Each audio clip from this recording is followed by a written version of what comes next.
అందరికీ నమస్కారం. మరి ఈరోజు తెలంగాణ అప్పులలున్నది. తెలంగాణలో "కోశినా నాకు రూపాయి ఎల్లది" అని చెప్పే తెలంగాణ ముఖ్యమంత్రి గారు ఆల్రెడీ తెలంగాణ అనేది ఈరోజు మన రాష్ట్రము నిరుద్యోగులు అంటే ఆకలి అంటే భౌతికమైన ఆకలి గాదు. మామూలుగా ఈరోజు నిరుద్యోగులు ఉద్యోగాల కోసం ఆకలి కోసం ఉన్నారు. ఈరోజు రైతులు వాళ్ళ గిట్టుబాటు ధర కోసం ఆకలితోనున్నారు. చాలా మంది రైతులు తమ భూములు కోల్పోతున్నారు వివిధ ప్రాజెక్టుల పేరుపైన. వాళ్ళు ఆకలితోనున్నారు. ఆశా వర్కర్లు ఆకలితోనున్నారు. ఈరోజు ఔట్‌సోర్సింగ్ ఎంప్లాయీస్ ఆకలితోనున్నారు. రిటైర్మెంట్ ఎంప్లాయీస్ ఆకలితోనున్నారు. ప్రభుత్వ ఉద్యోగులు డీఏ, పీఆర్సీల కోసం ఆకలితోనున్నారు. ఈరోజు సరియైన వైద్యం అందక రోగులు ఆకలితోనున్నారు. ఈరోజు సరియైన విద్య అందక ప్రభుత్వ స్కూళ్ళలో విద్య అందక ఈరోజు విద్యార్థులు ఆకలితోనున్నారు. ఈరోజు దాదాపు 30,000 మంది మైనస్‌తోని ఈరోజు తెలంగాణ పోలీసింగ్ నడుస్తా ఉంది. 21,000 మైనస్‌తోని ఈరోజు ప్రభుత్వ పాఠశాలలు నడుస్తా ఉన్నాయి. ఇటువంటి సందర్భంలో ఈరోజు ముఖ్యమంత్రి గారు అసలు ఎటువంటి ఒక నాన్ పర్ఫార్మెన్స్ అసెట్‌కు అంటే ఆల్రెడీ మనము నేను ఏది మన ఏన్షియన్ డెవలప్‌మెంట్ బ్యాంకు ఏదైతే రుణం అక్కడికెళ్ళి ఈయన 4,500 కోట్ల రుణ ఆయన తీసుకుంటుండో తెలంగాణ మ్యాచింగ్ ఫండ్ కింద అంటే మన మన ఖజానాకెళ్ళి 2,845.12 కోట్ల రూపాయలు అంటే మొత్తం కలిపి 7,345.12 కోట్ల రూపాయలతోని ఈరోజు మూసి ప్రక్షాళన అనేది జరుగుతా ఉంది. అయితే ఈ 7,345కు కలిసి ఈరోజు ఎంతకంటే 21 కిలోమీటర్లకు 21 కిలోమీటర్లకు ఇటు హిమాయత్ సాగర్ టు బాపుఘాట్, ఉస్మాన్ సాగర్ టు బాపుఘాట్ అంటే ఈసా మూసి ఈ 2 ఇక్కడ కలుస్తాయి కదా! అక్కడికొచ్చే వరకు 21 కిలోమీటర్లు. అంటే మనం మీరు ఒకసారి లెక్క చేస్తే ఈ 7,345 కోట్లకు మనం డివైడ్ చేసుకుంటే ఒక మీటర్‌కి ఎంత పడుతుందంటే 35 లక్షలు పడుతుంది. ఒక మీటర్ అంటే ఎంత? ఇగో గింత. నా చెయ్యంత పొడుగుందో అంత. అంటే ఒక్క మీటర్‌కు 35 లక్షల రూపాయలు ఖర్చు పెడుతున్నా అంటే అది క్యూబిక్ మీటరా, రన్నింగ్ మీటరా అనే తర్వాత ఏదో ఒక మీటర్ మొత్తానికైతే ఒక మీటర్‌కు 35 లక్షలు ఎట్లయితాయి? నువ్వేమైనా బంగారు ఇటుకలతోని కడుతున్నావా? రాతెండి ఇటుకలతోని కడుతున్నావా? దేనితోని కడితే 35 లక్షల రూపాయలయితాయి? ఈరోజు నిన్న మనం అందరం అనుకున్నాం. ముఖ్యంగా మన బీఆర్ఎస్ నాయకులు బాగా సంతోషపడ్డారు. ఎందుకనంటే ఈటల రాజేందర్ గారు చాలా గొప్ప వ్యక్తి. ఈరోజు కాళేశ్వరం పొగిడిండు, మిషన్ భగీరథను పొగిడిండు అని చెప్పి అందరూ అనుకున్నారు. అయితే దీని వెనుక ఉన్న చీకటి కోణం ఒకటి ఉన్నది. ఈరోజు ఎవరిని అడిగినా నేను నిద్ర లేపి చెప్పినా కానీ నేను చెప్తా. ఈటల రాజేందర్ కానీ, రఘునందన్ రావు కానీ, విశ్వేశ్వర రెడ్డి కానీ వీళ్ళందరూ కూడా mouth pieces of Revanth Reddy. Revanth Reddy personal mouth పీసులు వీళ్ళు. అయితే నిన్న పొద్దుగాల ఏం జరిగిందంటే నిన్న మార్నింగ్ 11 నేను ఏడీబీ బ్యాంకు ఫిర్యాదు చేసిన. ఏందంటే ఆల్రెడీ కాళేశ్వరము అనేది ఇది నాన్ పర్ఫార్మ్ ఎన్‌పీఏకే కింద ఏసిండ్రు. దీంతోని ఒక రూపాయి కూడా వస్తలేదు. పైనకెళ్ళి మేము తెల్ల ఏనుగుని జాదినట్టు జాతున్నాము. గడ్డి దండుగా దీనికి కుడితి దండుగా అని చెప్పేసి ఇదే బీజేపీ వాళ్ళు దానికి చెప్పిండ్రు. దానికో కమిషన్ కూడా ఏసిండ్రు. అర్థమైందా? కమిషన్ ఇప్పటిదాకా గాడిదలో కాసింది ఏం లేదు. అయితే ఇయాల నాన్ పర్ఫార్మింగ్ అసెట్ అని వీళ్ళే చెప్తారు. మరి ఇది ఈరోజు మూసీ సుందరీకరణ ఏ విధంగా పర్ఫార్మింగ్ ఎసెట్ నాకు అర్థం కాలే. ఏ విధంగా పర్ఫార్మింగ్ ఎసెట్ ఈరోజు? ఏ విధంగా ఈరోజు ఉద్యోగ కల్పన అనేది జరుగుతది? దాని మీద ఇయాల దాకా ప్రాజెక్ట్ రిపోర్ట్ బయట పెట్టిండ్రా? దాని మీద ఎంతమందికి ఉద్యోగాలు కల్పిస్తారని చూపించిండ్రా? ఎంతమందికి ఈరోజు ఏది దాంతోని మరి లాభాలుంటాయో చూపించిండ్రా? ఎంతమంది రైతులకు లాభాలుంటాయో చూపించిండ్రా? సున్నా. గుడ్డు సున్నా ఇప్పటిదాకా ఒక్కటి కూడా చూపియాలే. మరి ఈరోజు ఈటల రాజేందర్ గారు ఎందుకు అకస్మాత్తుగా పెట్టిండ్రనంటే నేను నిన్నటి దినాన ఏషియన్ డెవలప్‌మెంట్ ఫిలిప్పీన్స్‌లో ఉన్న దానికి కంప్లెయింట్ పెట్టిన. ఆ కంప్లెయింట్‌కి వాళ్ళు కూడా నాకు మెయిల్ పంపిర్రు. ఇగో పైన ఉంటది చూడు ఏషియన్ డెవలప్‌మెంట్ బ్యాంక్ అర్థమైందా? వాళ్ళ వెబ్‌సైట్‌తోని టు బక్కా జడ్సన్ అని చెప్పి నాకు పంపిర్రు. నేను దాదాపు ఈయన జియో విడుదల చేసిన కాంచెలి ఇదే పని మీద ఉన్నా. ఆల్రెడీ తెలంగాణ ఎందుకంటే మన దగ్గర అంటే కమిషన్‌లు తీసుకొని లోన్‌లు ఇస్తారు గానీ, ఈరోజు ఫిలిప్పీన్స్ బ్యాంక్ గాని, అమెరికన్ బ్యాంక్ గాని ఈరోజు అంత ఈజీగా వాళ్ళు లోన్‌లేమి ఇయ్యరు. వాళ్ళు నీ పేరు కాన్ఫిడెన్షియల్‌గా ఉంచాలనా అని అడిగిండ్రు. నీ పేరు కాన్ఫిడెన్షియల్‌గా ఉంచాలనా? చెప్పాలనా? అని అంటే, లేదు సార్ నాకు కాన్ఫిడెన్షియల్ అవసరం లేదు. బాజాప్తా నేను ఓపెన్‌గానే వస్తా అని చెప్పిన. చెప్తే వాళ్ళు నాకు మెయిల్ పంపిర్రు. ఇందులో కంప్లీట్‌గా ఏ విధంగా ఇది కొల్లగొట్టబోతున్నో కంప్లీట్ ఇచ్చినా, ఇక్కడ ఒక్క రూపాయి కూడా మీరు ఇయ్యొద్దు అని అన్నారు. అయితే ఇయాల నాకున్న అనుమానం ఏందంటే, అంటే అసలు వీళ్ళు అప్లై చేసిండ్రా అనేది ఒక పాయింట్. రెండో పాయింట్ ఏందనంటే, అసలు వీళ్ళు వాళ్ళు రుణం ఇయ్యనీకి రెడీగుండ్రా అనేది ఇంకో పాయింట్. ఎందుకంటే ఇక్కడ ఆల్రెడీ ఈరోజు మనం ఒక చిన్న లోన్ తీసుకున్నా ఆల్రెడీ నువ్వేమన్నా లోన్‌లు తీసుకున్నావా అని ఎన్‌ఓసీ తెమ్మని ఒక 10 బ్యాంకులకు తిప్పుతాయి. మన స్థానికంగా మన ఊర్లో ఉన్న బ్యాంకులో 10 బ్యాంకులకు తిప్పినాక వాళ్ళంతా ఎన్‌ఓసీ ఇస్తేనే వీళ్ళు మనకు లోన్ ఇస్తారు. అసొంటిది ఇవాళ రేవంత్ రెడ్డి మన తెలంగాణలో దాదాపు అన్ని కూడా కుదబెట్టబడే ఉన్నాయి. ప్రతి బ్యాంకులో కూడా ఈరోజు అప్పులు తెచ్చుకున్నాము. ఈరోజు మన ఏషియన్ డెవలప్మెంట్ బ్యాంకులు తెచ్చుకుంటున్నప్పుడు వాళ్ళు ఎన్ఓసి అడగరా? బరాబర్ అడుగుతారు. మరి ఈరోజు ఎందుకు ఈరోజు కేంద్రంలో ఒక ఫైనాన్స్ సెక్రటరీ ఉన్నది. ఆమె పేరు జుహు. ఆమె ఈ ఏడీపీ బ్యాంక్ వ్యవహారాలన్నీ నార్త్ బ్లాక్‌కెళ్ళి చూస్తది. ఆమెకు కూడా నేను మెయిల్ పంపిన. ఇక్కడికెళ్ళి లోన్ ఇచ్చినట్టు ఇయాల్టి వరకు ఏడీబీ బ్యాంక్ ఎక్కడ కూడా ప్రకటన చెయ్యలేదు. అంటే ఈయన మాత్రం జీవో విడుదల చేసిండ్రు. జీవో విడుదల చేసినప్పుడు మరి వాళ్ళు ఇచ్చిన ఏది ఆ ప్రాజెక్ట్ నంబర్ అది రాయాలి కదా! అవేవి కూడా రాయలేదు. అంటే ఇందులో మోసం నంబర్ 1. రెండోది మూసీ, మూసీ బ్యూటిఫికేషన్ అనేది ఇది పక్కా స్కామ్ అని పక్కా చెప్తా. ఎట్లా స్కామ్ అని నేను చెప్తున్నానంటే నంబర్ 1 ఇప్పుడు చెప్పిన కదా! 35 లక్షలు ఒక మీటరు, 35 లక్షల రూపాయలు. అంటే ఇక్కడికెళ్ళి ఇక్కడికి కట్టనికి 35 లక్షల రూపాయలు. మరి ఇది ఎట్లా కడతారు? ఏమైతే కడతారు అనేది చెప్పాలి కదా! దీన్ని ఈ సబ్జెక్ట్ డైవర్ట్ చేయనికి ఈటల రాజేందర్ గారు మరి కాళేశ్వరం గురించి, భగీరథ గురించి పొగిడిండు. పాపం బీఆర్ఎస్ సోషల్ మీడియా గాని వాళ్ళకున్న ఛానల్ దాని వెనక మమ్మల్ని పొగిడి అని పోయిండు. దాని వెనక ఏందంటే ఈ 35 లక్షల మీటర్లు ఉన్న స్కామ్ బయటికి రావద్దని. ఇంకోటి ఏంటంటే దీని మీద చర్చ ఉండకుండా ప్రదీప్ కన్స్ట్రక్షన్స్ పైన కూడా ఈరోజు వాళ్ళ బిల్డింగ్ కూలగొట్టడానికి హైడ్రాను పంపిండు. అంటే మీడియా ఫోకస్ అంతా హైడ్రా మీద ఉంటది. మీడియా ఫోకస్ అంటే ఈటల రాజేందర్ దీని ఉంటది. ఇక దీని మీద మనం ఖాళీగా అందరూ ఊర్లోకి పోగానే ఇంటి మీద పడి దోపిడీ చేసుకున్నట్టుగా అందరూ ఇంటి మీద పడంగానే ఇంటి మీద దోపిడీ చేసుకున్న తీరుగా ఈరోజు రేవంత్ రెడ్డి సర్కార్ వచ్చి మూసీ పేరు పైన, మూసీ ప్రక్షాళన పేరు పైన, మూసీ సుందరీకరణ పైన ఇంత పెద్ద స్కామ్ కు తెరదీసింది. ఎక్కడన్నా తెలంగాణలో దాదాపు 10 ప్రతిపక్ష పార్టీలు ఉన్నాయి. దాదాపు పెద్ద పెద్ద ఛానళ్ళు జుబ్లీస్‌కెళ్ళి ఇక్కడ దాకా ఎక్కడన్నా దీని మీద ఒక డిబేట్ జరిగిందా ఈ స్కామ్ పైన? ఎక్కడన్నా జరుగుతుందా? రైట్. నంబర్ 1. రెండోది ఈరోజు మూసీ యొక్క వర్క్ స్టార్ట్ చేసే ముందు నీవు ఈరోజు ఎస్టీపీలు పెట్టి దాన్ని క్లీన్ చేస్తానన్నావు. ఇయాల్టి వరకు నీవు క్లీనింగ్ ఎక్కడైనా స్టార్ట్ చేసినావా? ప్రాజెక్ట్ ఎక్కడ స్టార్ట్ అయిందా? ఎక్కడ కాలేదు. ఈరోజు దివీస్ కంపెనీకెళ్ళి వచ్చినటువంటి కెమికల్స్ వ్యర్థాలు ఉన్నాయో ఇదో ట్యాంకర్లకెళ్ళి తీసుకొచ్చి మూసీలో ఆపుతున్నారా మీరు? ఎక్కడన్నా ఆపినరా? ఇయాల్టికి దాదాపు 100 ఫార్మా కంపెనీలకెళ్ళి ఇయాల్టికి వ్యర్థాలన్నీ వచ్చి మూసీలో కలుస్తున్నాయి. ఆపుతున్నారా? బ్రదర్ నేను ఒక్కటి చెప్తా. హైడ్రా ఆఫీస్ దగ్గరికి పోండి. హైడ్రా ఆఫీస్‌కెళ్ళి కిందికెళ్ళి ఒక పైప్ లైన్ వస్తది.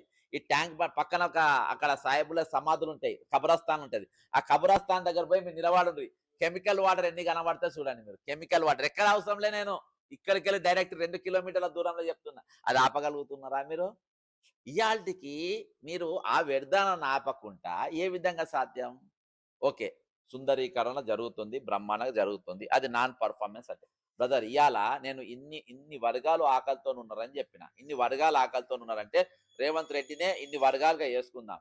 ఈరోజు చినిగిపోయిన బనీన్లు, మాసిపోయిన గడ్డం, ముఖానికి పౌడర్ లేకుండా, స్నానం చేయకుండా అర్థమైందా? గలీజ్‌గా తయారై తలకు ఒరిజినల్ బంగారం, మేలిమి బంగారం కిరీటం పెట్టి పోతే దానికైనా విలువ ఉంటదా? సృష్టోడు ఏమనుకుంటాడు? బట్టలే సక్కగా అది రాతేండిది అనుకుంటాడు ఒకడు. ఒకడేమో అది ఇనుపదనుకుంటారు. ఒకదేమో రేకుదనుకుంటారు. ఒకడేమో పేపర్‌దనుకుంటారు. కానీ అది నిజం వాస్తవం అండి.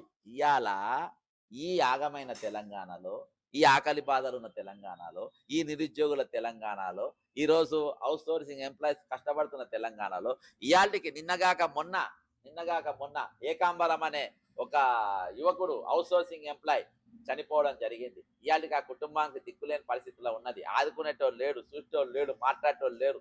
ఈ విధంగా 100 మంది రిటైర్డ్ ఉద్యోగులు పెన్షన్ లాగా మొన్నటికి ఏదైతే మల్లయ్య గారు టీచర్ గారు ఆత్మహత్య చేసుకున్నారో జనగాంలో ఆయనతోని కలిపి ఈరోజు 100 మంది ఇయాల్టికి చనిపోయారు. ఈరోజు ఇంతమంది ఇన్ని ఇబ్బందులతో ఉన్నారు. ఇవన్నీ తీర్చినాకనే కదా, చేస్తేనే కదా ఈరోజు సక్సెస్ అయ్యేది ఏదైనా ప్రాజెక్టు. ఈరోజు నేను అదే పర్ఫార్మింగ్ అసెట్ చెప్తా. ఒకవేళ మేమే పాలనలో ఉంటే ఏం చేయొచ్చు? మేము సలహాదారులు ఏమి ఇవ్వచ్చు? 7,300 కోట్ల రూపాయలు సూపర్ స్పెషాలిటీ హాస్పిటల్ కట్టు. ఇవాళ హైదరాబాద్లో క్యాన్సర్ పేషెంట్లకు ఈరోజు కీమోథెరపీ కోసం ఆరోగ్యశ్రీ కింద మందులు లేవు. 10 రోజులకెళ్ళి కీమో తీసుకునేటోళ్ళు మందులు లేకుంటే ఈరోజు వాళ్ళు ఎట్లా బతుకుతారు? కీమో లేకుంటే క్యాన్సర్ అనేది రోజు పెరుగుతుందా లేదా? మరి ఈరోజు కొంచెమన్నా బుద్ధి ఉండాలి కదా ప్రభుత్వానికి, ప్రభుత్వ పెద్దలకు. ఈరోజు మౌలిక సదుపాయాలు కల్పించకుండా ఈరోజు వాళ్ళ ప్రాణాలకు ఎవరికైతే ఇలా ప్రాణాలకు ఈరోజు వాళ్ళ గ్యారంటీ ఇవ్వకుండా వాళ్ళు రోజుకు వాళ్ళ ఆరోగ్యం క్షీణించిపోతా ఉంటే వాటికి ఇవ్వకుండా ఈరోజు నువ్వు వీటికి ఎట్లా కడతావు? ఈరోజు ఉన్న ప్రభుత్వ ఆసుపత్రులను మందులు ఇవ్వగలుగుతున్నావా? స్టాఫ్ పెంచగలుగుతున్నావా? వాళ్ళకి సరి అయిన వైద్యం అందే పరిస్థితిలో ఉన్నదా? ఈరోజు వారితో ఒక 100 సూపర్ స్పెషాలిటీ హాస్పిటల్ కట్టొచ్చు, 100 మంచి ఉన్నతమైన విద్య కట్టొచ్చు. ఈరోజు అవన్నీ చేయకుండా ఇదే ఎందుకు కడుతున్నారు అని అంటే 35 లక్షలకు ఒక మీటర్ అంటే ఎంత మిగులుతారు రేవంత్ రెడ్డి గారికి? 6,000 కోట్ల రూపాయలు మిగులుతాయి. తక్కువలో తక్కువ. నాకైతే ఆ 1000 కోట్లు కూడా నాకు ఆ 1500 కోట్లు కూడా ఖర్చు పెట్టి నాకు డౌటే నాకు. అవి కూడా నాకేస్తారు కానీ ఇక మరి జనం కూడా వినాలే, వాళ్ళు నమ్మాలే కదా. వాళ్ళ నమ్మకం కోసం కడితే కడుతుండొచ్చు. అర్థమైందా? ఇందులో 6,000 కోట్లు 7,300 కోట్ల రూపాయలల్లా దాదాపు 6,000 కోట్ల రూపాయలు మింగనికే ఈ ప్రాజెక్టు పెట్టుకున్నారు. ఇంత పెద్ద ప్రాజెక్టు చేసుకుంటే అప్పుడు ఎవడన్నా పూరి చేసుకొని కూర్చుంటాడు బా ఇంట్లో? పూరి చేసుకుంటూ కూర్చుంటాడు ఎవడన్నా? ముఖ్యమంత్రికి అంత తీరికుంటుందా? ముఖ్యమంత్రికి ఏ నిమిషం ఖాళీ దొరికినా ఇంతమందిని కలవాలి, ఏ నిమిషం ఖాళీ. ఎందుకంటే ఆయనకి ఇచ్చే ప్రతి నిమిషం మనం పే చేస్తున్నాం. ప్రతి నిమిషానికి తెలంగాణ ఖజానా తెలంగాణ ప్రజలను పేమెంట్ ఇస్తున్నాం. పుణ్యానికి ఏం చేస్తలేవు ఇక్కడ ప్రతి నిమిషానికి. అవి కాకుండా రాష్ట్రాన్ని దోచుకున్నటువంటి పరిస్థితి. కాబట్టి ఈరోజు దానిపైన ఒక చర్చ జరగాలి. ఇక ఈ డైవర్షన్ పాలిటిక్స్ 2 రోజుల క్రితం మొన్నటి రోజున నా దగ్గర ఏ టైంకు దిగిండు, ఏ ఫ్లైట్కు పోయిండు మొత్తం సమాచారం నేను తెచ్చుకున్నా. సల్మాన్ ఖుర్షిద్ గారు ఎవరైతే ఆల్ ఇండియా కాంగ్రెస్ విదేశీ శాఖ చూస్తూ ఉంటాడో ఆయన విదేశాంగ శాఖ మంత్రి చేసిండు. ఉత్తరప్రదేశ్కు సంబంధించిన లీడరు సోనియా గాంధీ గారి కుటుంబాలకు వ్యక్తిగతంగా అత్యంత సన్నిహితుడు. ఈ కేసీ వేణుగోపాల్, ఈ డాఫర్ గాన్లకు, లోఫర్ గాన్లకు అంతే చాలా అత్యంత సన్నిహితుడు. ఆయన మొన్నటి దినాన్ని హైదరాబాద్కు వచ్చిండు. హైదరాబాద్కు వచ్చిన తర్వాత తెలుసుకున్న విషయం ఏంటో తెలిస్తే మీరు పరేషాన్ అయిపోతారు. ఈరోజు విదేశాలలో తిరుపతి రెడ్డి గారి పేరు మారుమోగిపోతుంది. అర్థమైందా? తిరుపతి రెడ్డి గారి పేరు మారుమోగుతుంది. ఎట్లా మోగుతుందో చెప్తా. అయితే సల్మాన్ ఖుర్షిద్ గారు అమెరికా పోయిండ్రు. అమెరికా పోయినప్పుడు ఆయనకు ఒక వీడియో వచ్చింది. ఆ వీడియో ఏమొచ్చిందనంటే ఒకసారి మీకు వినిపిస్తా సోదరులారా. ఆ వీడియో ఏమొచ్చిందంటే హైదరాబాద్లో పలానా ప్లాట్లు అమ్ముతుండ్రు ఇక్కడ, అవన్నీ దొంగ ప్లాట్లు, దయచేసి అవి కొనకండి అని చెప్పి వచ్చింది. దయచేసి ఆ ప్లాట్లు కొనకండి. ఆ వీడియో పోయింది దాంట్లో. అది కొనకండి అని చెప్పొచ్చింది. ఎందుకు కొనద్దు అని చెప్పిండనంటే ఈరోజు అవి ఒక స్కామ్ చేసి ఒక గిరిజనుని ముందు పెట్టుకొని ఈ తిరుపతి రెడ్డి అనే వ్యక్తి 81, 82, 83 ఆ సర్వే నంబర్లు అనుకుంటా అవన్నిట్లలో ముందు పెట్టి అవి ఆ జాగాలన్నీ స్కామ్ జాగాలు, దయచేసి అవి కొనొద్దు అని చెప్పి అనేది వచ్చింది. అయితే అది ఆ వీడియో ఎవరి కళ్ళల్లో పడ్డదంటే బ్రదర్ దొరికింది బ్రదర్. ఇగో ఇది అమెరికాలో, ఒకసారి వినండి. His address to Chief Minister of Telangana, Mr. Anumala Revanth Reddy. Sir, I'm deeply concerned for the safety and well-being of my family in Hyderabad, particularly my mother Rafiqa Khatun. My family has been facing several threats and harassment from my father's sister Shams Khatun and her family and Devla Nayak because they are attempting to seize our ancestral property in Mokila, Shankarpalli and Ibrahimpatnam, Hyderabad. The property rightfully belonged to us and they have been illegally property grabbing since 2016. My mother is under threat and has been assaulted by them and they are using black magic on my father. And we have filed multiple complaints on this matter. However, no action from the police has been taken against them. Influential people like Devla Nayak are pressurizing the police against taking any action. Also, Devla Nayak is falsely implicating your brother's name, Mr. Tirupati Reddy, in this matter. Tirupati Reddy పేరు కోసం ఇది అంత వినిపించిన. ఇక అమెరికాలో మరి వీళ్ళ పేర్లు ఎట్లా మోగుతున్నాయి అది కూడా ఒకసారి విందాము. You won't believe what's going on with this shady real estate project in the name of Patio. ఈ ప్రాజెక్ట్ తిరుపతి రెడ్డి నడుపుతుండ్రు.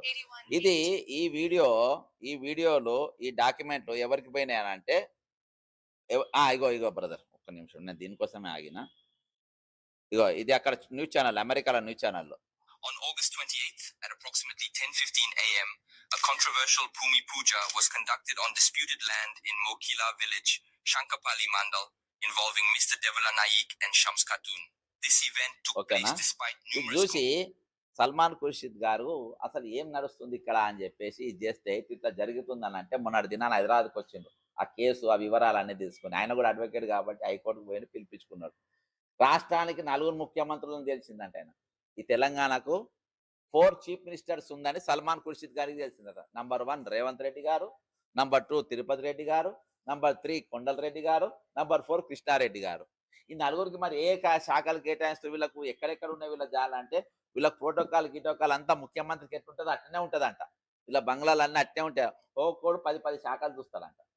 మరి మంత్రులు ఉన్నారు కదా అంటే ఆ మంత్రుల పేరుకే ఉన్నది, వాళ్ళు ఎవరిది అని నడుస్తలేదు, ఉత్తగాళ్ళు వచ్చిపోతుండ్రు, ఏమైనా ఉంటే నడిపించుకుంటున్నారు అంతేగాని ఈరోజు ఎవరిది ఏం నడుస్తలేదు, మొత్తం కలిసి నలుగురు అన్నతమ్ములే నడిపిస్తా ఉన్నారు అని చెప్పారు.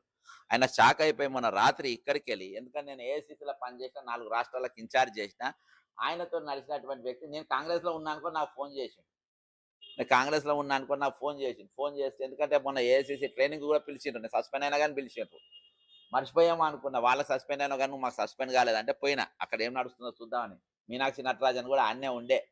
అయితే సస్పెండ్ అయినా ఇట్లా ఏందన్నా నడుస్తుందంటే ఇట్లా నడుస్తుందంటే, ఏంది బ్రదర్ ఇంత భయంకరమ్మా, వీళ్ళు భూములు తీసుకపోయి మనం అనుకుంటాం వీళ్ళు ఎవరు కొంటలేరు అనుకుంటున్నాం, వీళ్ళు అమెరికాలో పోయి అమ్ముకుంటారు, దుబాయ్లో పోయి అమ్ముకుంటుర్రు, అక్కడ మొత్తం ఈ వ్యవహారం అంతా నడుస్తూ ఉంది. కాబట్టి ఈరోజు వీళ్ళను అరికట్టుకోవడానికి, ఈరోజు పట్టుకోవడానికి సల్మాన్ ఖుర్షిద్ గారు ఇక్కడికి వచ్చిండ్రు, అనేక విషయాలు సేకరించారు, డైరెక్ట్ సోనియా గాంధీకి చెప్పారు. ఇక సోనియా గాంధీ గారికి మొత్తం మిస్లీడ్ చేసేది ఎవరంటే ఇద్దరు టాప్ కాంగ్రెస్లో లేదు, నాకు పీకేది ఏం లేదు కాబట్టి ఉన్నది చెప్తుంది. ఇక కేసీ వేణుగోపాల్ అనేటోడు, జయరాం రమేష్ అనేటోడు, వీళ్ళిద్దరు రేవంత్ రెడ్డిని కాపాడుతున్నారు. ఎందుకు కాపాడుతున్నారు అనేది వాళ్ళే చెప్పాలి. సోనియా గాంధీకి, రాహుల్ గాంధీకి అన్ని కూడా ఫీడింగ్, వీళ్ళు తప్ప వాళ్ళ మల్లికార్జున ఖర్గేది కూడా ఏం నడవదు అక్కడ, ఆయన పైకే. కానీ మెయిన్గా వీళ్ళిద్దరు, ఈ ఇద్దరు పంతులు ఏం చేస్తున్నారు అంటే మొత్తము రాంగ్ గైడెన్స్ బ్రహ్మాండంగా చేస్తుండ్రు, వీళ్ళు జయనిస్తలేరు, ఆయనను సూపర్గా చేస్తుండ్రు, అది ఇది అని చెప్పి ఆయన మొత్తం మిస్గైడ్ చేసిన పరిస్థితి. కాబట్టి ఈరోజు ఎట్లున్నదనంటే సల్మాన్ ఖుర్షిద్ అనేటువంటి మామూలు వ్యక్తి కాదు, ఉన్న కథ మొత్తం ఆడ చెప్పిండు, మంత్రుల కథలు చెప్పిండు, ఎవడేం చేస్తుండో చెప్పిండు, ల్యాండ్ ఎక్వేషన్ ఎట్లా జరుగుతుందో చెప్పిండు, అన్ని కూడా వివరాలు చెప్పిండు. ఈరోజు ఆయనకు ఈ గండం గడచబోతుంది. ఈరోజు ఈ జరుగుతున్న 2 అంశాలపైన మీ తెలంగాణ ప్రజలు తెలవాలని ఈ విషయాన్ని మీ దగ్గర పట్టుకొచ్చిన. నిన్నటికెళ్ళి కంప్లీట్ డైవర్షన్ నడుస్తూ ఉంది.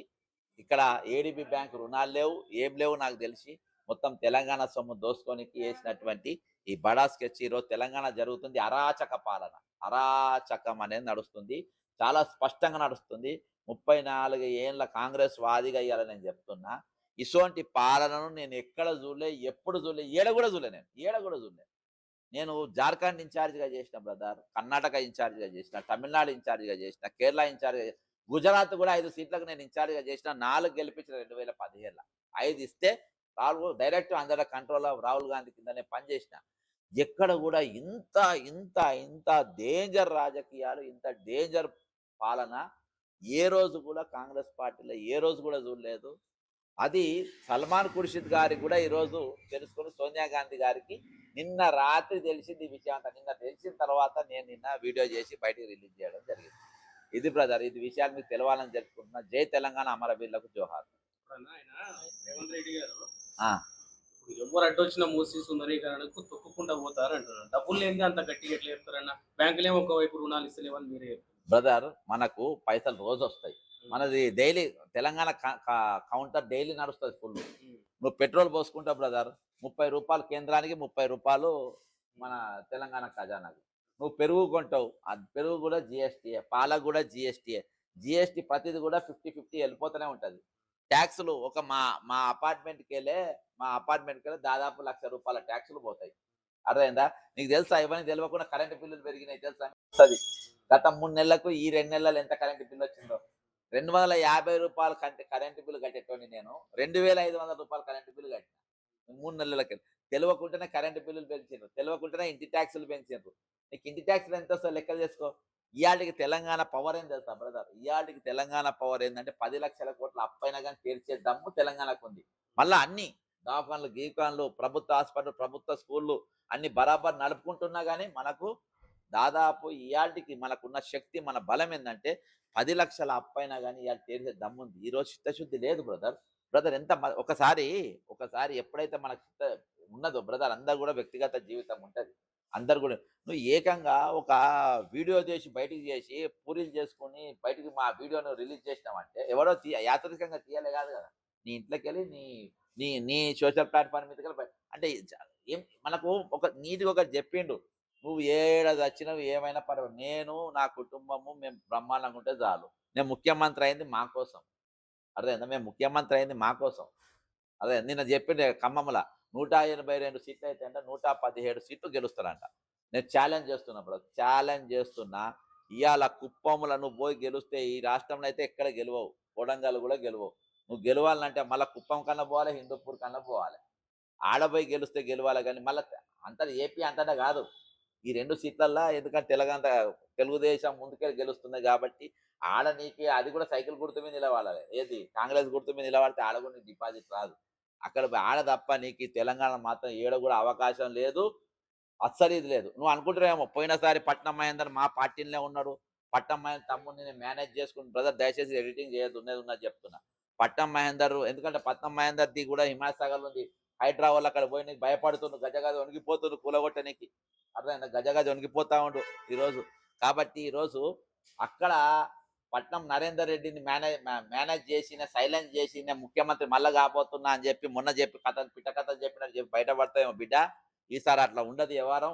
బయట వాళ్ళు వస్తారు, నేను కోడంగల్లా నువ్వు ఎన్ని ఓట్లు చేసినా అవి ఏడ కూడా ఎక్కడ నీ మంత్రాలు ఏవి కూడా పనిచేయకుండా ఈరోజు తెలంగాణలో ఖచ్చితంగా నేను ఎక్కడ నిలబడ ఓడబడితే బ్యాంకులు మమ్మల్ని నమ్మట్లేదు, చెప్పులు ఎత్తుకపోయి దొంగలాగా చూస్తున్నట్టు కూడా కామెంట్ చేశారు. బ్యాంకు లోన్ ఇచ్చేటువంటి అవకాశం ఉంటున్నారు. నేను అందుకని నేను పెట్టినా కదా ఈరోజు. ఎందుకు పెట్టినానంటే దీన్ని పర్దాఫాష్ చేయనికి. ఈరోజు బ్రదర్ నిన్న దినాన ప్రతిపక్షాలు మొత్తం బిజీ ఉండాలి, ఎంఐఎం బిజీ ఉండాలి, బీజేపీ బిజీగా ఉండాలి, బీఆర్ఎస్ బిజీగా ఉండాలి, అందరు బిజీగా ఉండాలి. ఎందుకంటే జీవోలనే ఇచ్చిండు బాజాప్త 21 కిలోమీటర్లకు 7,345.12 కోట్ల రూపాయలు ఖర్చు పెట్టాలంటే 35 లక్షల రూపాయలు ఎట్లా ఖర్చు పెడతారో పిల్లగానే వాడని అడగాలి కదా. అసలు నీకు లోన్ ఎవరు ఇస్తుందో పిల్లగాని నువ్వు అడగాలి కదా. ఇవన్నీ నువ్వే చెప్పినావు కదా, పిల్లగాని ఎందుకు అడగాలి? నిన్న ఆగా మేఘాల మీద. ఎందుకంటే ఎప్పుడైతే నేను మొత్తం నిఘాలు ఉంటా, మీరు అందరూ అబ్జర్వ్ చేస్తున్నారు, ఓకేనా? అయితే ఎప్పుడైతే నేను ఏడీబీ బ్యాంక్ ఉత్తరం రాసినో ఈటల రాజేందర్ గారు రంగంలో దిగింది. Kaleshwaram super project. ఇప్పుడు ఎవరు తిట్టాలి? ఎవరు మాట్లాడాలి? బీఆర్ఎస్ సోషల్ మీడియా, బీఆర్ఎస్ ప్రతిపక్ష నాయకులు, బీజేపీ ప్రతిపక్ష నాయకులు మాట్లాడాలి. బీజేపీ నాయకుడు ఏం చేసిండు? కాళేశ్వరం సూపర్ ప్రాజెక్ట్ అని బయటకు వచ్చింది. అబ్బా సూపర్ అన్నాడు అని చెప్పేసి ఇంకొక మాట్లాడిన బీఆర్ఎస్ మీడియా మొత్తం అక్కడ పోయింది. ఈడ 7,000 కోట్లు అబ్బా హ్యాపీగా కాక పూర్తి చేసుకుంటున్నారు. మన సబ్జెక్ట్ ఎవరు మాట్లాడతలేడని అర్థమైందా? జెడ్సన్ సబ్జెక్ట్ ఎక్కడ పోతుంది? జెడ్సన్ ఒకరు మాట్లాడితే ఎక్కడ దాకా పోతుంది? ఆయన ఛానల్లో వస్తుంది, అవి 100 మంది కూడా చూడరని ఆయన హ్యాపీగా ఉన్నాడు. ఆ 100 మందిలో రేవంత్ రెడ్డి పక్కా ఉంటాడు, అర్థమైందా? కాబట్టి ఆయన ఇట్లా డైవర్స్ పెట్టేసి ఈరోజు దానికి పెద్ద స్కెచ్ చేసింది. వాస్తవం రేవంత్ రెడ్డి గారు నిజంగా వాస్తవం చెప్పింది. రేవంత్ రెడ్డిని నిజంగా bank real brother Revanth Reddy గారికి మొట్టమొదటిసారి ఒక నిజం చెప్పినందుకు ఆయన చేతులు ఎత్తి దండం పెడుతున్నా, కృతజ్ఞత చెప్తున్నా. నిజంగా రేవంత్ రెడ్డి గారు మీరు చెప్పినట్టే మీరు దొంగను చూసినట్టే చూస్తున్నారు. మిమ్మల్ని చూడంగానే చెప్పులు కిందేసుకున్న చెప్పులు కిందేసుకొని కూర్చుంటున్నారు, అర్థమైందా? చెప్పుల మీద కూర్చుంటున్నారు. మీరు ఏం అబద్ధం ఆడతారు? ఏ బ్యాంక్ వాడు మీకు లోన్ ఇయ్యడు బ్రదర్. ఇంకో పెద్ద దేశద్రోహం నడిచింది ఇందులో, మూసీ ప్రాజెక్టులో. ఇది మీరు ముందు పెట్టుకోవచ్చు. ఈరోజు brother Hyderabad is the second capital, ఓకేనా? Hyderabad is the second capital of our country, ఓకేనా? ఎందుకనంటే ఆ రోజు ఇక్కడ మనం దగ్గర పోతే రైట్ సైడ్లో మనకు కంటోన్మెంట్లో మిలిటరీ ఉంటుంది, ఇంకా అవతల పోతే ఎయిర్ ఫోర్స్ ఉంటుంది, ఓకేనా? అయితే ఈ 2 ఉన్న జాగాలలో రేపటి దినాన ఈ హైదరాబాద్ అనేది ఈ భారతదేశానికి సెంట్రల్ అంటే డెక్కన్ ప్లాట్యూ స్థానంలో ఉంటే సెంటర్లో ఉంటుంది అని చెప్పి పెట్టిరు. రేపటి దినాన ఒకవేళ ఢిల్లీ మీద అటాక్ జరిగితే మనకి ఇది అంటే ఫ్యూచర్ దీనికోసం పెట్టారు. ఇక్కడ 80 ఎకరాల డిఫెన్స్ భూమి మూసీ ప్రక్షణ కోసం ఎట్టిస్తారబ్బా? ఇది దేశద్రోహం కాదా ఇది? ఇప్పుడు నువ్వు వాడుకోవడానికి ఇచ్చుడు వేరే, నువ్వు పర్మనెంట్ సుందరీకరణ పర్మనెంట్గా ఒక రక్షణ శాఖకు సంబంధించిన భూమి ఎట్లిస్తారు? ఇది దేశం కోసం ధర్మం కోసం ఎట్లయితుంది? మూసీ కింద దాదాపు ఈ మీ బాపు గారి కింద ఉన్న దాదాపు 10,000 హిందూ సమాధులు కూలగొడతా ఉన్నాయి. దేశం కోసం ధర్మం కోసం బ్యాచ్ ఎక్కడ కనబడతలేదు. అక్కడ ఎందుకు మాట్లాడతలేరు? ఈ దేశద్రోహం కాదా? డిఫెన్స్ బ్రదర్ ఆ రోజు ఆ భూమి కేటాయించి వాళ్ళకి తెలియదా ఇక్కడ ఫంక్షన్లు కట్టాలి, వ్యాపారాలు కట్టాలని? ఈరోజు ఏ విధంగా డిఫెన్స్ భూమి ఇస్తారు? దీని మీద ఎందుకు స్పందిస్తలేరు? ఈ డిఫెన్స్ భూమి ఎందుకు ఇస్తలేరు అని ఎందుకు మాట్లాడతలేరు? ఈరోజు ఎట్లిస్తారు బ్రదర్? ఆయన బుడ్డోడు, ఆయన ఏముండదు కానీ ఏకంగా కేంద్ర మంత్రులే ఉన్నారు, కేంద్ర డిఫెన్స్ మినిస్టరే ఉన్నాడు రాజ్నాథ్ సింగ్. ఏ విధంగా ఇస్తారు? ఇది 101% దేశద్రోహము. ఈరోజు కాంగ్రెస్, రేవంత్ రెడ్డి గారు, బీజేపీ 2 కలిసి ఈరోజు దేశద్రోహానికి పాల్పడ్డాయన్న దానికి నేను బాజాప్తా చెప్తున్నట్టే 80 ఎకరాల భూమి ఏ విధంగా దీనికి ఇస్తారు? ఇది అంత ఇంపార్టెంట్ ప్రాజెక్ట్ కాదు కదా. ఒక డిఫెన్స్ భూమి తీసిచ్చుడు అంత ఇంపార్టెంట్ కాదు కదా. ఈరోజు రక్షణకు ప్రతి ఇంచు భూమి ప్రతి ఇంచు భూమి ఆ రోజు దేశ రక్షణ కోసము ప్రతి ఇంచు భూమి ఇక్కడికి ఉండాలి. ఇంట్లో 1 కిలోమీటర్ కూడా తగ్గియలే, 1 ఇంచు కూడా తగ్గియలే, 1 ఎకరం కూడా తగ్గియలే. ఎందుకు తగ్గియలే? ఇంత భూమి మనకు అవసరం కాబట్టి అంత భూమి వాళ్ళు డిఫెన్స్ వాళ్ళు తీసుకున్నారు, పెట్టుకున్నారు. ఆ భూమి ఏ విధంగా ఈ బుద్ధి లేనోడు అడుగుతాడు, ఈ బుద్ధి లేనోడు అడిగితే ఆ బీజేపీ కేంద్ర నాయక బుద్ధి లేనోళ్ళు ఎట్టిస్తారు? దీని మీద ఇక్కడ బుద్ధి లేనోళ్ళు వీళ్ళెందుకు స్పందిస్తలేరు? దీని మీద ఎందుకు మాట్లాడతారు? దీని మీద ఎందుకు చర్చ లేదు? దీని మీద ఎందుకు చర్చ లేదు? కాబట్టి ఆ భూమి వెంటనే వాపస్ తీసుకోవాలని చెప్తున్నా. ఆ భూమి వెంటనే వాపస్, మూసి ప్రక్షణ కూడా పక్కా జరగాలని చెప్తున్నా. ఈరోజు నీవు దాదాపు 100 కంపెనీలకు నువ్వు నోటీసులు పంపాలని చెప్తున్నా. అలా డివిస్ కంపెనీ అనేది సీజ్ చేయాలని చెప్తున్నా. వాళ్ళు ట్యాంకర్లతో వ్యర్థాలు పోస్తున్నారని చెప్తున్నా. ఇవన్నీ చేయకుండా నేను స్నానం ఏం చేయ, చింపిన బట్టలు వేసుకుంటా, తలకు బంగారు కిరీటం పెట్టుకొని తిరుగుతా అంటే పిచ్చోని చూసినట్టు చూస్తారు రేవంత్ రెడ్డి గారు. నువ్వు ఈ దేశంలో పిచ్చోని లెక్క నిలబడతావు. కాబట్టి మా రాష్ట్ర ముఖ్యమంత్రి తెలంగాణ తెచ్చుకున్నది పిచ్చి ముఖ్యమంత్రి కోసం తెచ్చుకోలే, మంచి ముఖ్యమంత్రి తెచ్చుకున్నాం, మంచి పాలన కోసం తెచ్చుకున్నాం. కాబట్టి ఇవి అంశాలు తెలంగాణ ప్రజల మీరు ఆలోచించాలి.